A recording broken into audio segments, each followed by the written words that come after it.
우리 지난주 이제 1장 마지막 부분들 우리가 함께 나누면서 바울의 기도였습니다. 1장의 후반부 15절부터는 바울의 기도였는데, 바울이 구하는 바는 이거였어요.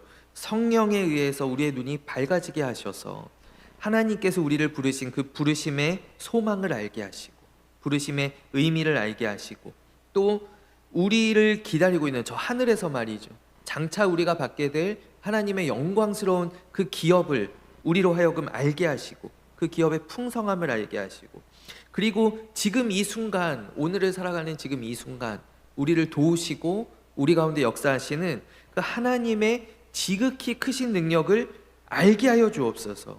특별히 그 크신 능력이 우리에게 예수 그리스도를 통하여서 부인할 수 없도록, 우리가 그것을 하나님 이게 무슨 능력입니까? 이렇게 부인할 수 없도록 우리에게 보여줬는데, 그 능력이 오늘도 바로 어디를 통해서요? 우리 그리스도의 몸된 교회를 통하여서 우리 가운데 역사하고 있다라는 거예요. 교회가 바로 그리스도의 충만이, 온 우주 만물이 다 담을 수 없는 그 그리스도의 충만이 우리 교회로 쏟아 부어졌고, 그래서 우리는 교회를 통하여서 이 하나님의 지극히 예수 그리스도 안에서, 예수 그리스도를 통하여서 나타나는 하나님의 지극히 크신 능력, 오늘도 우리를 인도하시고 우리를 지키시고 또 보호하시며 우리를 바른 길로 인도하시고 또 우리로 승리하게 하시는 하나님의 능력을 우리가 경험할 수 있다라는 것입니다. 이어지는 이제 2장 말씀인데요, 2장 1절부터 10절까지 이제 단락이 구분되어 있습니다. 1절부터 10절까지는 바로 어떤 내용들이냐면, 제가 그 댈러스 신학교에 있는 스윈돌 목사님의 책을 제가 많이 이렇게 참고하는데, 스윈돌 목사님은 이제 2장 1절부터 10절까지의 말씀을 4가지 질문에 대한 답으로서 이 단락을 이해하면은 더 쉬울 것 같다, 더 쉬운 접근이 될 것 같다라고 이야기를 합니다. 첫 번째 질문이 무엇이냐면, 하나님께서 우리의 삶의 은혜로 개입하시기 전에 우리의 삶은 어떠했는가라는 거예요. 우리가, 그러니까 쉽게 말하면 하나님 만나기 전에 우리는 어떤 사람들이었는가라는 것이죠. 그것에 대한 대답이 바로 1절부터 3절 말씀까지 가운데 있고요.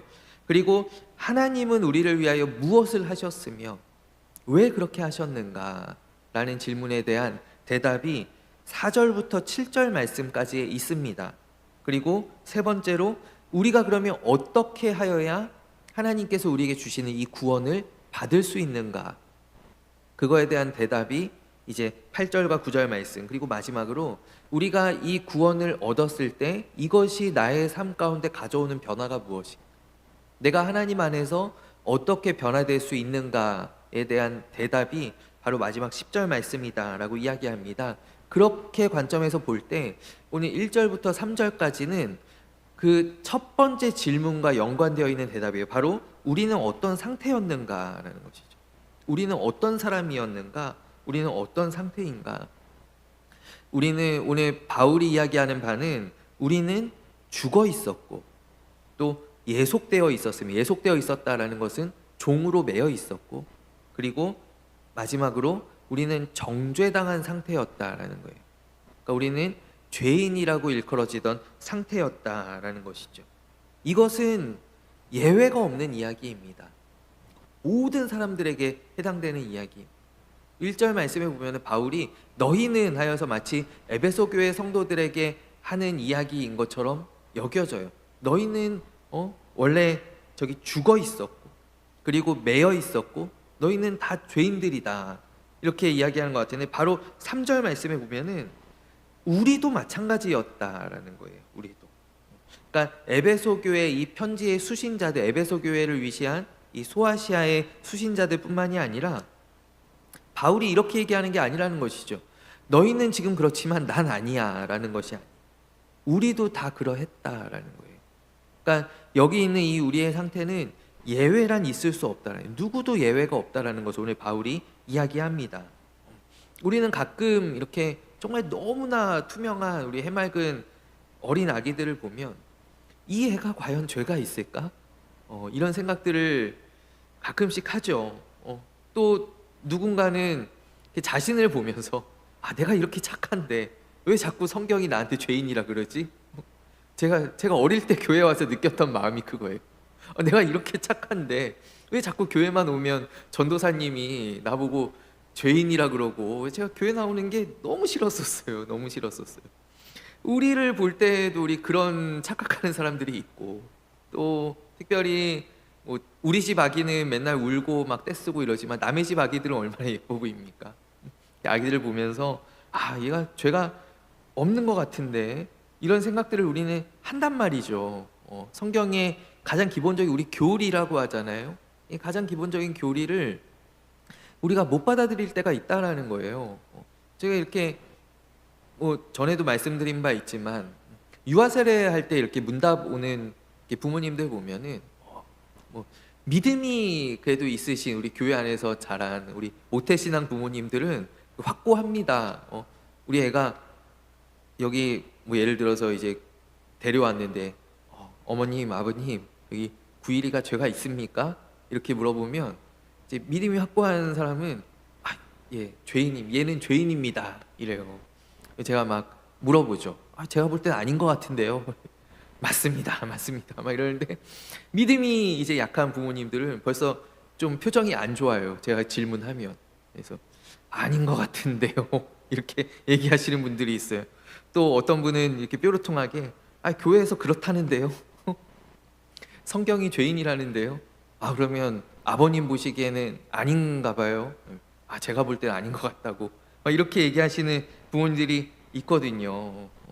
근데 이게 원죄라고 할 때, 원죄가 좀 우리에게 어떻게 이제 다가오냐면, 인지가 되냐면, 마치 연좌제 마냥 그 아비의 죄가 이제 자녀들에게 전가되잖아요. 근데 이 연좌제라고 하는 건 사실 대표적인 악법이잖아요. 이 부모의 죄가 어떻게 자식에게 전가됩니까? 근데 우리는 이제 흔히 원죄라고 할 때, 저 아담만 잘했으면, 이런 생각들을 한단 말이죠.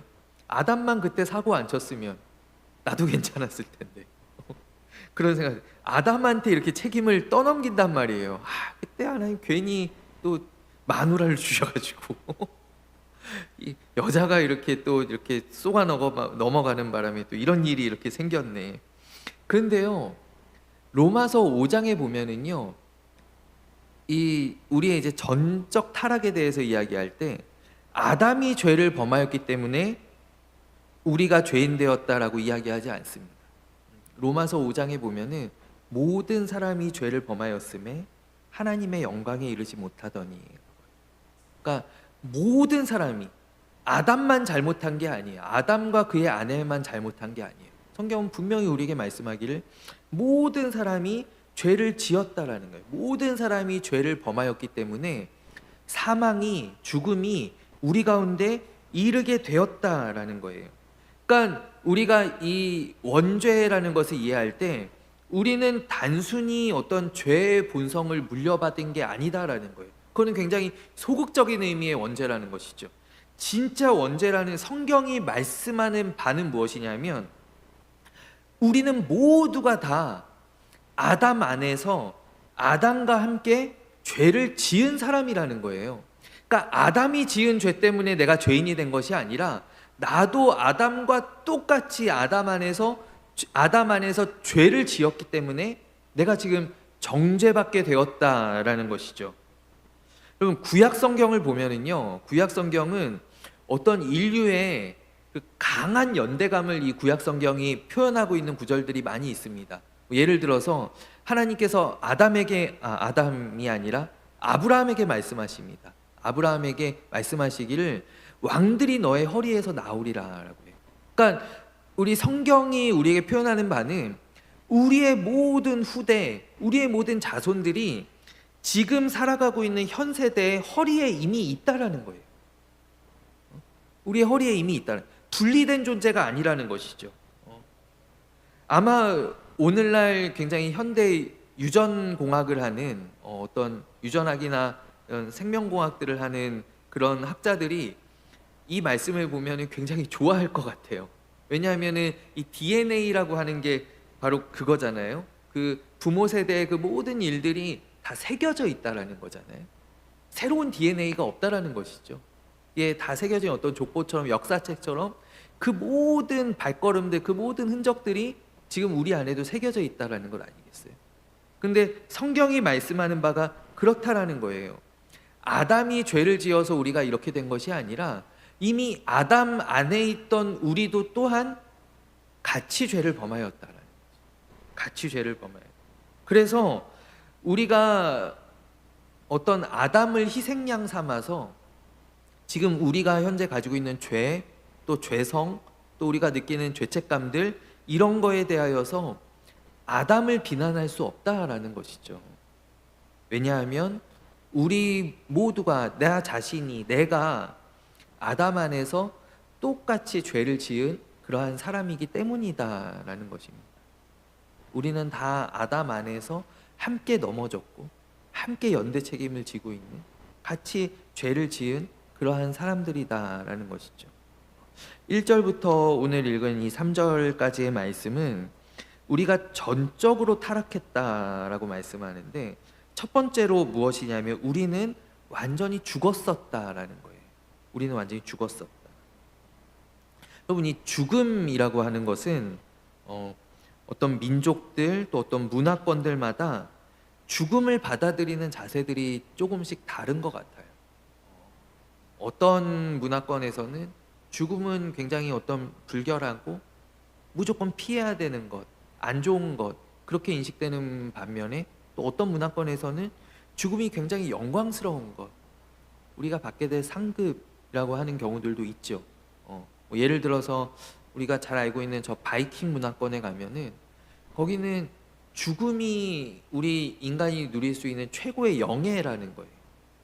그래서 특별히 내가 어떤 전쟁을 수행하다가 싸우다가 죽으면 정말 그 어떤 가장 최고 등급에 있는 그런 낙원에 들어갈 수 있다라는 것이죠. 그래서 그 사람들은 다 죽음을 향해서 용맹하게 돌진하는 그런 사람들이, 죽음을 향해서 용맹하게 돌진하는 그런 사람들. 이번에 이란 이스라엘 전쟁, 이란 이제 미국 전쟁이고 이란 이스라엘 전쟁인데 그 이란의 최고 지도자가 전쟁 개전하자마자 죽었습니다.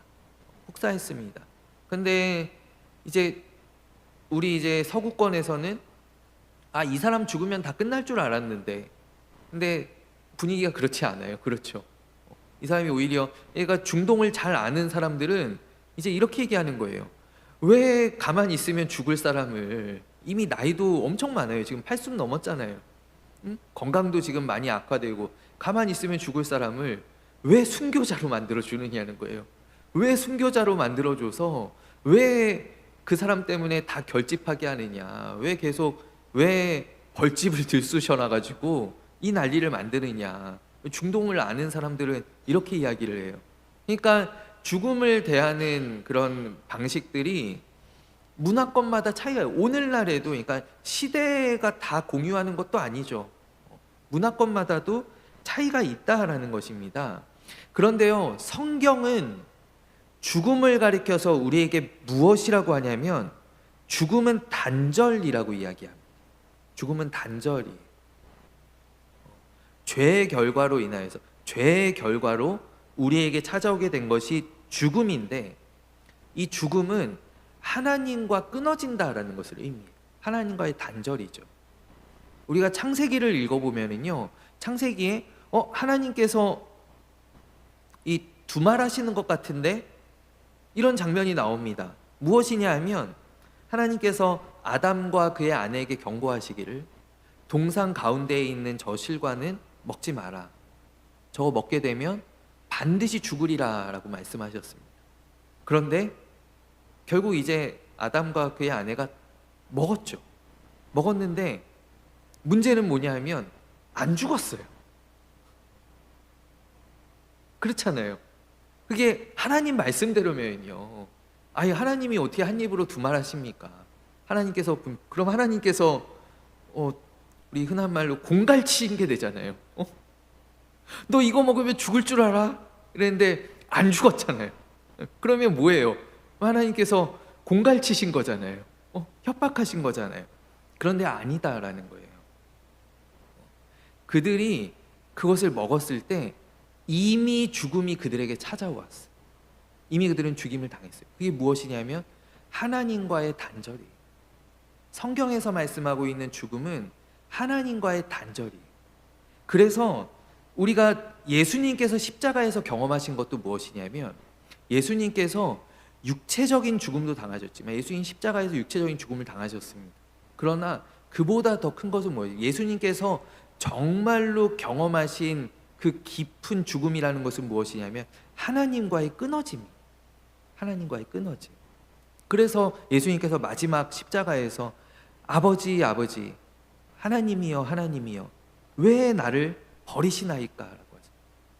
그러니까 예수님께서 십자가에서 우리의 죄를 짊어주시고 죽음을 맛보셨는데, 그 죽음이라고 하는 것은 하나님으로부터 완전하게 버림받은, 하나님으로부터 끊어진 그것을 예수님께서 처음으로 경험하셨다.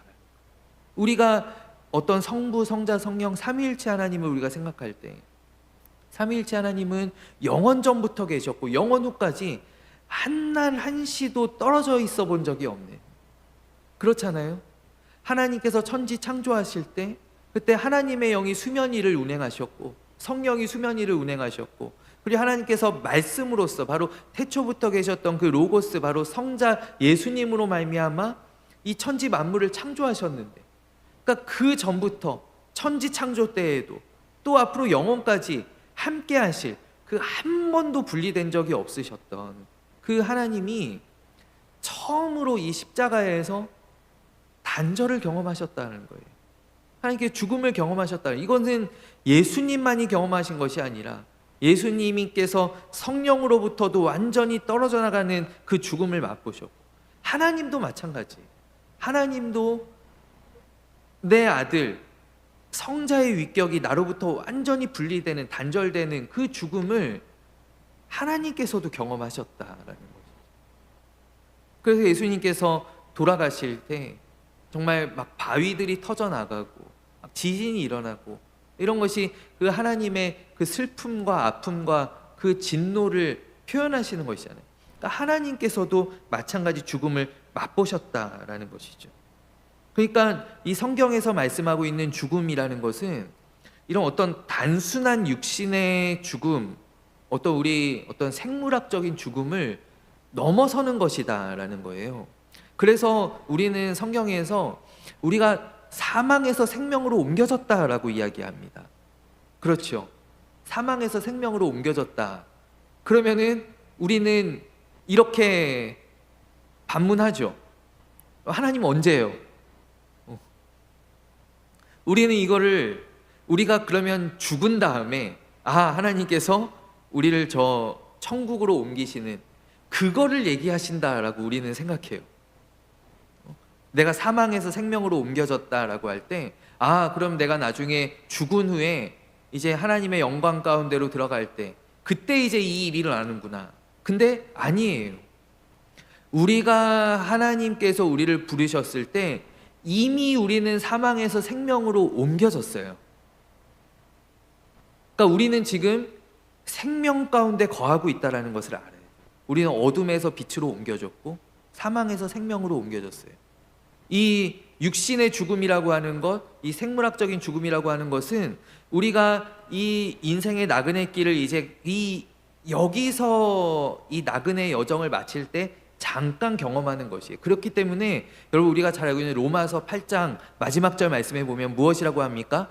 죽음도 우리를 우리 주 예수 안에 있는 하나님의 사랑에서 결단코 끊을 수 없으리라.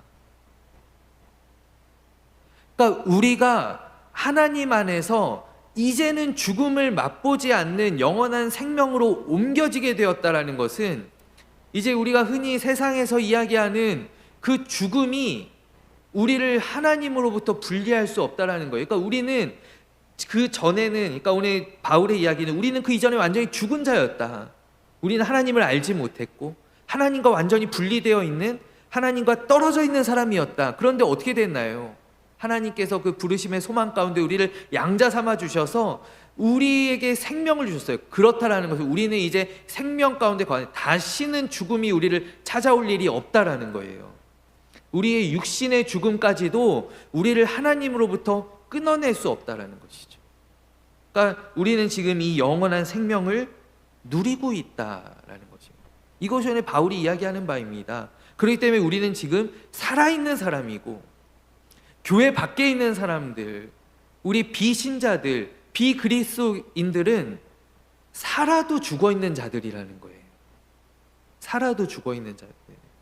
여러분, 그 의미를 이제 아시겠어요? 그렇기 때문에 예수님 말씀하시기에 내가 죽어도 살겠고 라고 말씀하시잖아요. 그러니까 죽음이, 이제는 이 어떤 육신의 그런 죽음이 우리를 하나님과의 영원한 단절로 이끌어가지 못한다라는 것이, 죽음이 더 이상 우리를 주장하지 못한다라는 것입니다. 우리는 근데 오늘 이제 바울이 이야기하는 바는 우리는 이전에 다 죽었던 사람들이라는 거예요. 죽었던. 우리는 하나님을 알지 못했고 하나님과의 관계 가운데 들어가 있지 않았으며 우리가 세상에서 살아있는 것 같았지만 그러나 실상은 죽은 자들이었다라는 것을 오늘 우리에게 말씀하고 있다라는 것이죠. 그리고 두 번째는 무엇이냐면 우리는 다 종이었다라는 거예요. 우리는 다 종이었다. 우리는 다 예속되어 있는 사람들이었다. 2절 말씀에 그때 너희는 그 가운데서 행하여 이 세상 풍조를 따르고 공중의 권세 잡은 자를 따랐으니 곧 지금 불순종의 아들들 가운데 역사하는 영이라. 또 우리의 육체의 욕심을 따라 지내며. 그러니까 우리가 실상은 자유로운 것 같으나 그러나 우리는 다 매여 있었던 사람들이라는 거예요. 우리가 흔히 이렇게 밖에 있는 사람들이 교회 다니는 사람을 보면 뭔가 많이 매여 있는 것 같습니다. 아우, 저 주일에 캠핑도 못 하고, 요즘 뭐 몇 년 전까지 얼마나 캠핑 유행했어요. 근데 우리 교회 다니는 사람들한테는 먼 나라 이야기죠. 캠핑 갈 시간이 어디 있어요? 주일 아침에 교회 나와야 되는데. 캠핑장 가도, 저도 예전에 이렇게 MT 가면은 저는 이렇게 놀다가 새벽에 주섬주섬 교회 가려고 와요. 무슨 MT예요. 새벽 6시 되면 첫 차 타고 서울 와가지고 다시 교회 나가는 거예요. 세상 사람들이 보면은 우리가 매여 있는 것 같아요. 교회 다니는 사람들이 매여 있는 사람인 것 같고, 저 뭐 저렇게 할 게 많아. 뭐 저렇게 지켜야 할 것들이 많지. 하지 말아야 되는 건 또 왜 저렇게 많아. 매여 있는 것 같아요. 그러나 실상은 그들이 세상 가운데 매여 있는 사람이라는 거예요. 그리고 우리가 그랬었다라는 것이죠. 우리가 자발적으로 할 수 있었던 것이 하나도 없었어요. 우리가 자유를 누리는 것 같지만 지금도 뭐 우리 내가 주일만 좀 잘 쓸 수 있으면 내가 자유로워질 것 같은데. 저도 오늘 아침에 오늘 뭐가 있었냐면 우리나라의 가장 큰 마라톤 대회가 오늘 서울 마라톤, 서울 국제 마라톤, 예전에 동아일보 마라톤 오늘 있는데, 이제 새벽 오늘 아침 7시에 출발했나요? 저도 오늘 일찍 일어나갖고 유튜브 중계로 이제 마라톤 이제 보고 있었어요. 내가 목사만 아니면 목사만 아니면 저기 나가면 좋은데 나중에 은퇴하면 70세 러너로 내가 한번 나가봐야 되겠다. 그런 생각을 이제 하면서 오늘 저기 동아 마라톤을 이렇게 봤었는데 우리 보면은 세상 사람들이 다 자유를 누리고 있는 것 같아요. 근데 오늘 성경에 보면은 그것이 자유가 아니라 우리 육체의 욕심을 따라 지내며 또 공중의 권세 잡은 자, 사탄의 우리의 뜻대로 하는 것 같으나 그러나 사탄의 뜻대로 우리가 움직인다라는 것이죠. 하나님을 점점 멀리하고 우리의 세상 가운데, 그것이 우리의 자유의지가 아니라 우리가 세상을 따라가는 거라는, 사탄을 따라가는 거라는 것이죠. 그리고 우리의 육체의 욕심을 따라서 우리의 마음에 우리의 이성이 원하는 것들을 우리가 하는 이 모든 것들이 우리가 종되어 있는 것이다라는 거예요. 특별히 에베소 교회를 우리가 생각을 해보면 우리 사도행전에서 우리가 함께 나누었었던 그 에베소의 모습들이 있지 않습니까? 에베소는 온갖 우상들, 이방 신들, 또 마술이 횡행하는 곳이었고, 그래서 이 교회에서 바라볼 때에는 그 사람들이 매여 있는 사람들이라는 것이죠. 뭔가 마술에 집착하고 헛되고 헛된 것들, 또 이방의 큰 신전들을 와서 섬기고 그들에게 돈을 내고 이러한 것들이 거기에 매여 있는 모습들이다라는 것이죠. 그런데 우리도 마찬가지 똑같았다라는 거예요. 우리도 하나님 만나기 전에, 우리가 믿기 전에 우리 그러한 사람이었다라는 거예요. 우리가 자유로웠던 사람이 아니라 세상의 종되었던 사람이라는 거예요. 그리고 마지막으로 무엇이냐면 우리는 다 정죄를 받은, 우리 본질상 진노의 자녀였던 사람이다라는 것이죠. 본질상 진노의 자녀.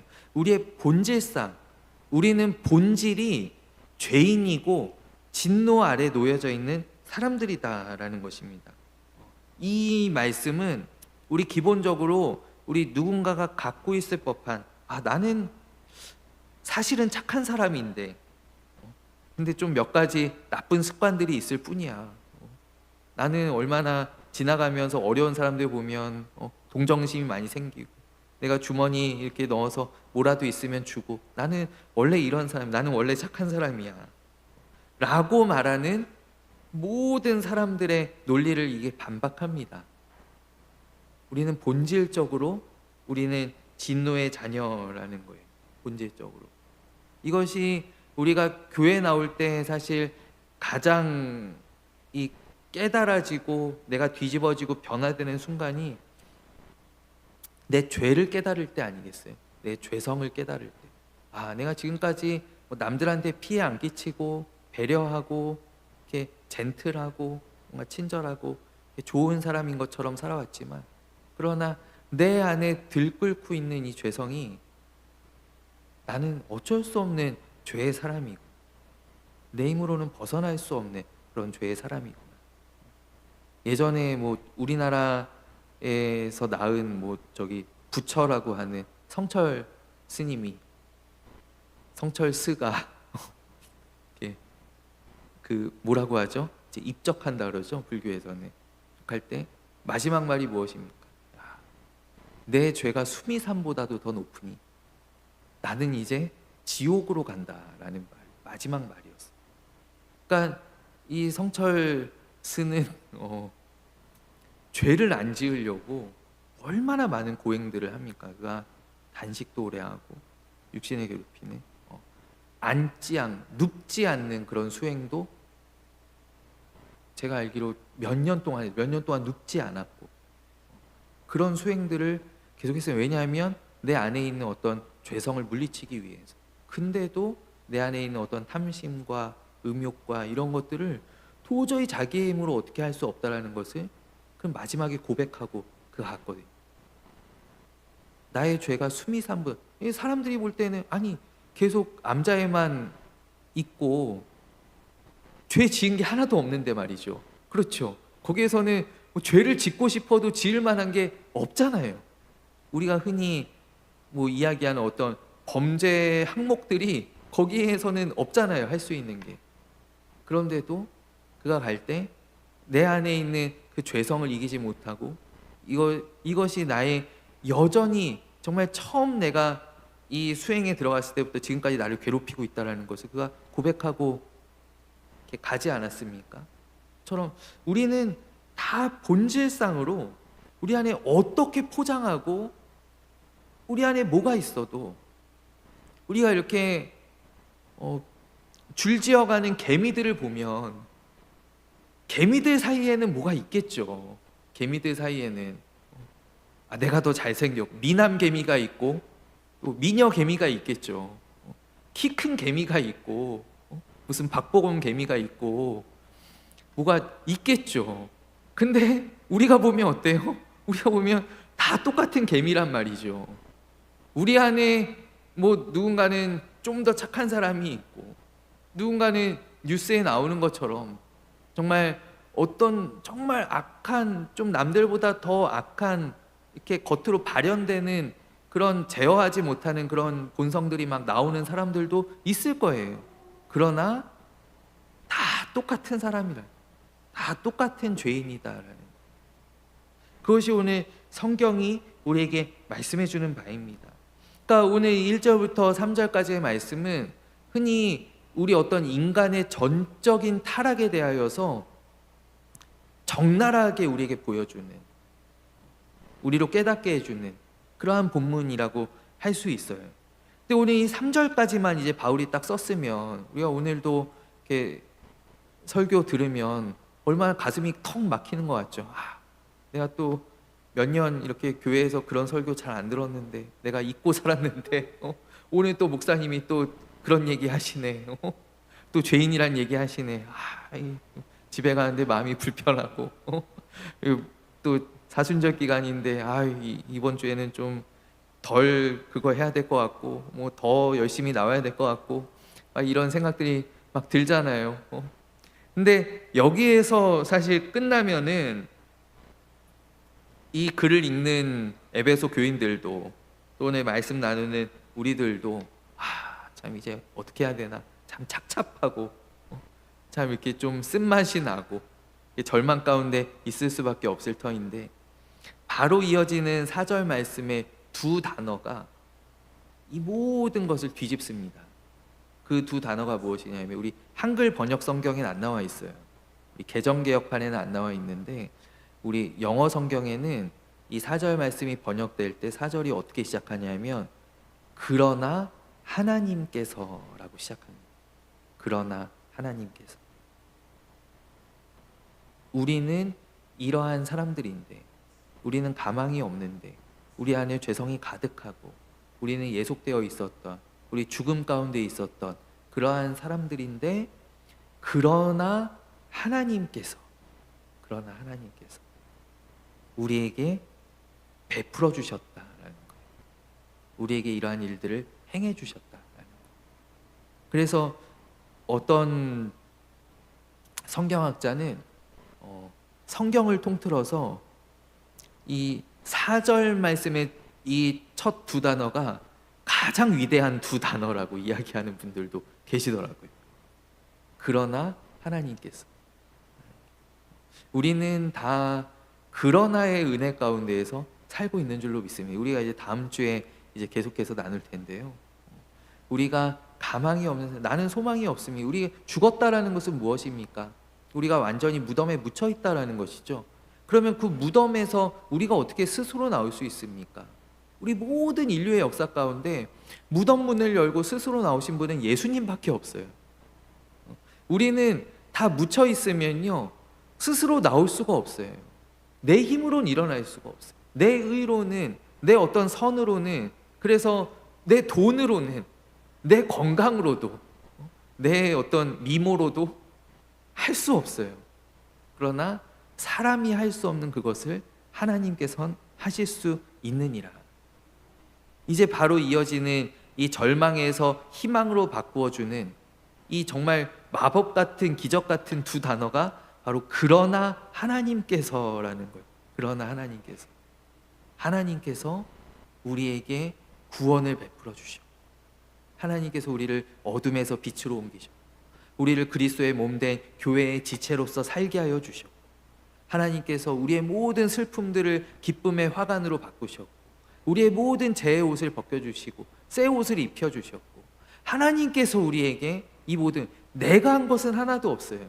하나님께서 우리를 무덤에서 건져내어 주셨고, 끄집어내어 주셨고, 우리에게 숨을 불어넣어 주셔서 우리에게 생명을 주셨고, 우리로 하나님을 알게 하여 주셨고, 하나님께 예배하게 하여 주셨고, 우리가 구하는 것마다 하나님께서 다 들어주시는 그러한 영광스러운 자리로 나오게 하셨고, 우리 날마다 은혜의 보좌로 나아가게 하신 분은 바로 하나님이시다라는 거예요. 우리가 다음 주에 이제 계속하여서 에베소서의 말씀을 우리가 나눌 때, 하나님께서 우리에게 주신 것들, 하나님의 은혜, 하나님의 선물, 바로 하나님의 구원에 대하여서 우리가 함께 나누며, 또 우리 안에 또 기쁨이 차오르는, 또 충만한 또 그런 시간이 되기를 간절히 소망합니다. 우리 이 시간 함께 기도하겠습니다. 하나님 아버지, 오늘 죽었었던 세상의 종이었던, 또 우리 죄인이었던 본질상 진노의 자녀, 우리 죄의 자녀였던 우리들입니다. 내세울 것이 하나도 없고 우리 선한 것이 하나도 없는 그러한 사람들입니다. 불쌍한 인생들입니다. 그러한 우리들을 오늘 교회로 불러주시고 하나님을 아버지라 부를 수 있게 하시며 우리 하나님께 예배 올려드리게 하시니 하나님의 자녀 되게 하시니 주님의 거룩한 백성 되게 하시니 주님 참으로 감사합니다. 아버지, 우리가 날마다의 삶 가운데에서 나의 힘으로 나의 의로 내가 가지고 있는 것으로 살아가지 않게 하여 주시고 즉 하나님을 의지하며 또 그 은혜로서 살아가는 아버지 우리 믿음의 삶들이 다 되게 하여 주시옵소서. 하나님, 오늘도 온종일 또 성전에서 우리 수고한 우리 모든 우리 사랑하는 남종과 여종들 주님께서 기억하여 주시고 이제 또 우리의 삶의 자리로 돌아갑니다. 그곳은 여전히 어둡고 악이 횡행하고 또 믿지 않는 사람들이 많이 있는 아버지 세상 가운데 속해 있는 곳입니다. 그러나 그곳에서도 우리로 하여금 빛을 발하게 하시고 우리 거룩한 주님의 자녀로서 살아갈 힘과 능력을 이 시간 우리에게 덧입혀 주시옵소서. 하나님, 이 한 주도 주 안에서 승리하게 하시고 우리 모든 가는 곳마다 주님께서 지키시고 도우시며 은혜 베풀어 주옵소서. 모든 말씀 살아계신 예수 그리스도의 이름으로 간절히 기도하옵나이다. 아멘. 이제는 우리 주 예수 그리스도의 은혜와 하나님 아버지의 사랑과 성령님의 교통하심이 오늘 사랑하는 우리 임마누엘 교회 모든 성도님들 한 분 한 분 머리 위에 가정과 또 모든 기도 제목들 가운데 이제로부터 영원까지 함께하옵시기를 간절히 축원하옵나이다. 아멘.